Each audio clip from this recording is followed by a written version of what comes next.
Welcome, everyone. Thank you for joining me today for this special presentation on key financial data for 2025. Today, we're going to cover the tax rates, thresholds, limitations, exemptions, and more for this year. Hi, I'm Chris Holcomb, the branch manager, fiduciary, and certified financial planner at Heritage Financial Advisors in Columbia, Maryland. If we haven't met before, please contact us. I'd enjoy getting to know you and exploring how we can assist you in your financial planning journey. Today, we will review the current rates and the latest tax changes for 2025. At HFA, we understand that managing your taxes is critical to financial planning. We aim to help you grow your wealth while minimizing tax liabilities when taking distributions. In addition to ensuring your accounts are managed tax efficiently, we also offer a tax analysis service. This service involves uploading your last 2 years of tax returns, conducting a detailed comparison, identifying key observations, and providing actionable recommendations. While we don't prepare taxes, our tax analysis service is designed to provide you with insights you need to make informed financial decisions. There are still 7 tax brackets for 2025. Let's run through them now. Single is the default for unmarried individuals with no dependents. Single people have the lowest tax brackets, so they pay the most in taxes.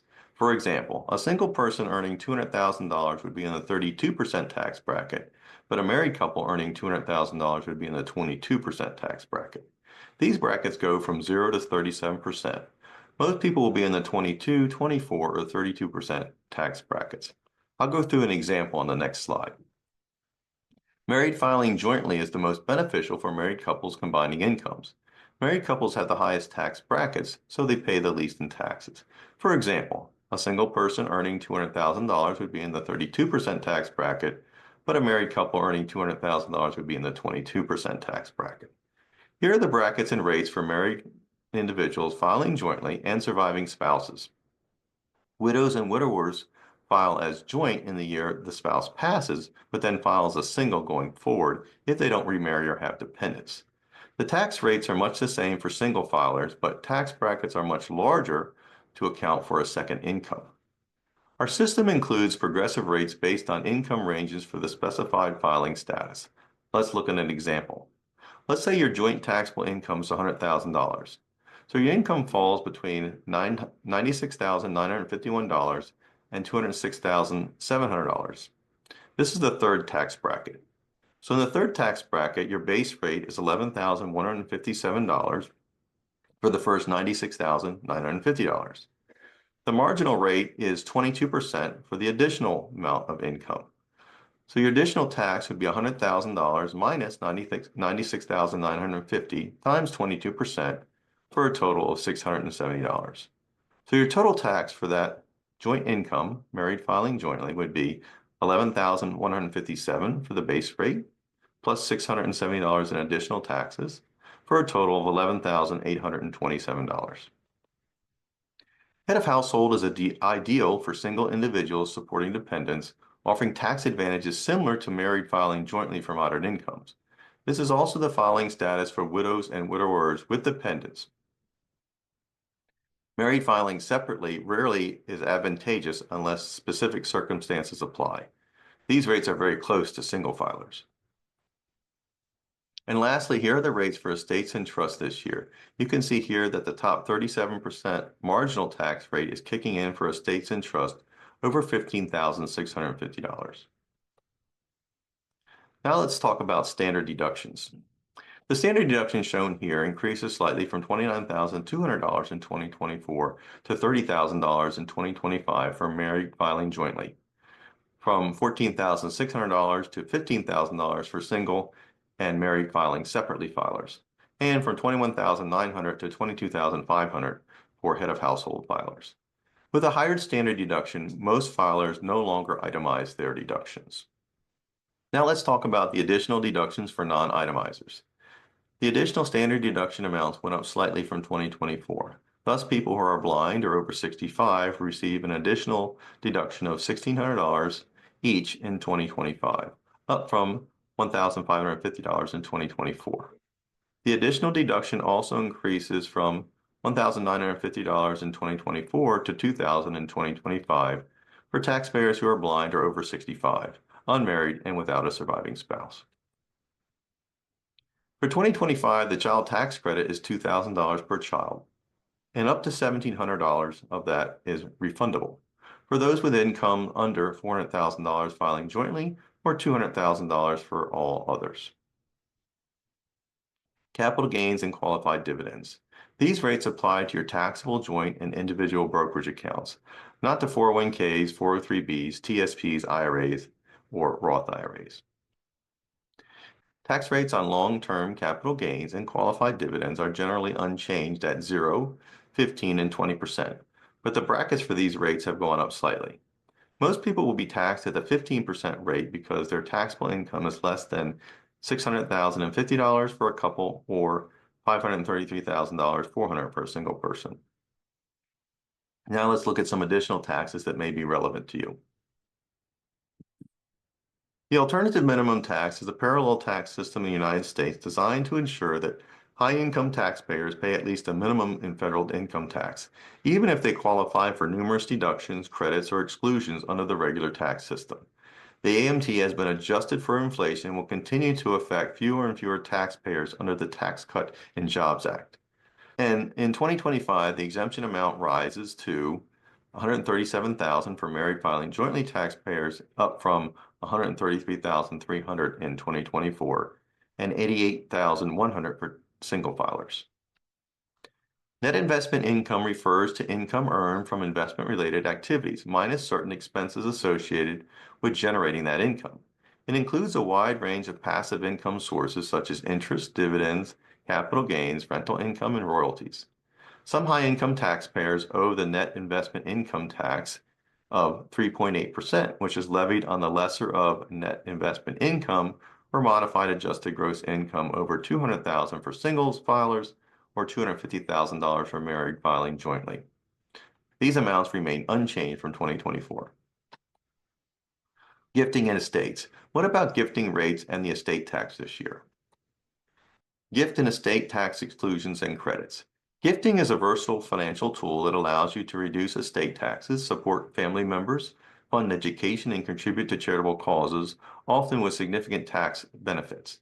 It also facilitates wealth transfer, business succession planning, and personal fulfillment, ensuring financial security for loved ones while maximizing lifetime impact.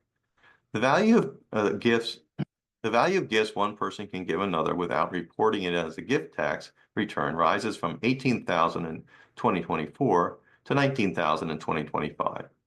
Unlimited payments for tuition and medical expenses are also permitted. Let's talk about education credits, deductions, and distribution. First is the American Opportunity Tax Credit. Just in past years, in 2025, taxpayers who qualified educational expenses can reduce their tax bill by up to $2,500, of which $1,000 is refundable thanks to the AOTC. If their modified adjusted gross income doesn't exceed $80,000 for singles or $160,000 for married couples. At that income level, the credit starts to phase out. The Lifetime Learning Credit. This non-refundable credit is worth up to $2,000. In 2025, the credit starts to phase out for taxpayers with modified adjusted gross income of $80,000 or $160,000 for married couples. The Lifetime Learning Credit offers two main advantages over the American Opportunity Tax Credit. The LLC can be claimed for an unlimited number of tax years, while the AOTC is limited to 4 tax years per eligible student. And the student doesn't need to be pursuing a degree. The AOTC requires a student to be pursuing a degree or other credential. Also, you cannot claim the American Opportunity Credit and the Lifetime Learning Credit for the same student in the same year. However, you may claim one credit for one student and another credit for a different student if you meet the eligibility requirements. Coverdell Education Saving Account. Parents and others who want to save for students' educational costs can contribute a maximum of $2,000 to these accounts. Contributions are after tax like the Roth IRA, and then withdraw these contributions and investment earnings tax-free if the funds are used to pay for qualified education expenses. The maximum contribution stays the same in 2025 as in 2024 and 2023, and starts to phase out for taxpayers with modified adjusted gross income of $95,000 for singles and $195,000 for married couples. 529 plans. As in 2024, the law continues to allow up to $10,000 a year in 529 plan distributions to pay for qualified private school K-12 education costs, excluding homeschooling, a provision which might encourage taxpayers to focus on 529 plans rather than Coverdale's. Previously, a 529 distribution to be qualified, it had to be used for higher education costs, whereas K-12 expenses have been qualified expenses for Coverdale plans only.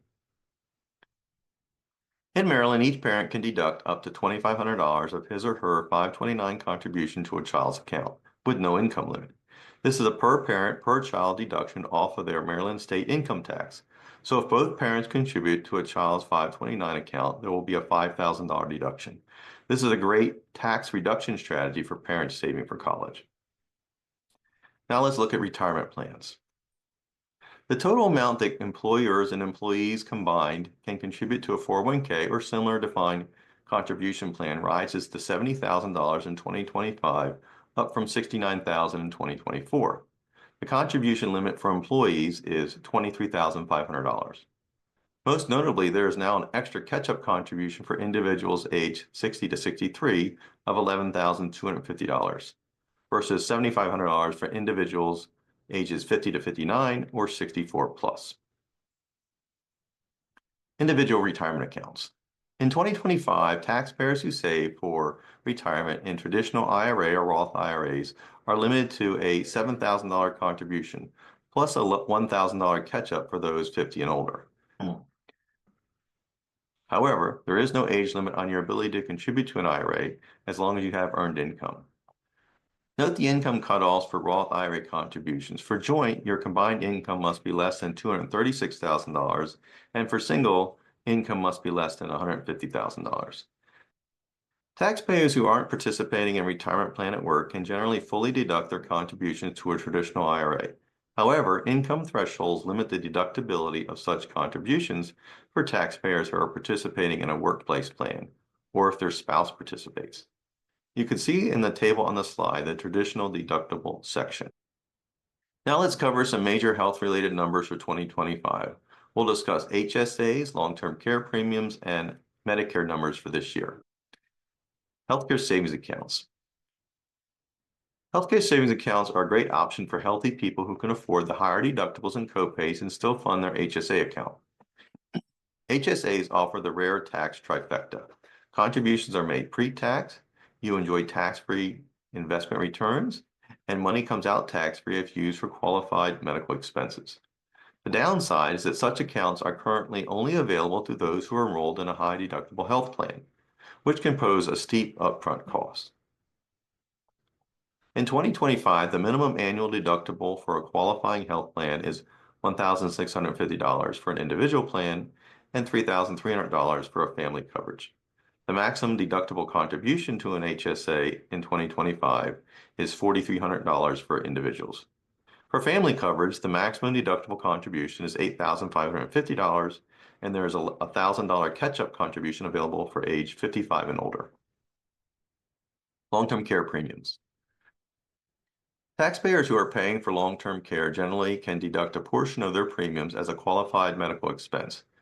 The deductible varies based on the taxpayer's age and is subject to the 10% floor for medical expenses. Medicare premiums.